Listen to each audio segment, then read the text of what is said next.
Welcome to Blizzard Fire. We hope this video helps fire up your solution. You begin by connecting your sources directly. Sign into Looker Studio and choose Add Data. Select the connector, Sheets, BigQuery, CSV, or Analytics, then authorize the account. Once done, point to the specific spreadsheet or table, pick the sheet or query and preview fields. You should rename ambiguous columns and set data types now. This prevents mismatches later. Make sure to use headers in row 1 and clean obvious blanks before continuing, because Looker Studio maps columns by header text. Now you configure fields and transformations. You edit each field to set the correct type, date, number, text, and rename for clarity because consistent names make charts easier.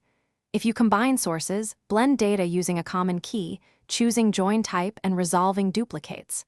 Once done, add calculated fields for ratios or conversions, test formulas on sample rows.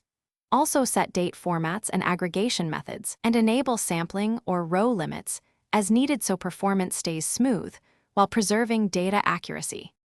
Finish by building a few validation charts and tables so you can confirm mappings and aggregations behave as expected. You should refresh the data source and preview recent rows, then enable scheduled refreshes if the connector supports them. If charts show nulls or wrong totals, make sure to reauthorize the connector, check date/time zones, and standardize formats across sources.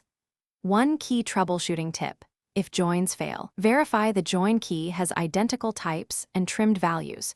Trailing spaces often break blends. Thanks for watching. If you found this helpful, don't forget to like and subscribe.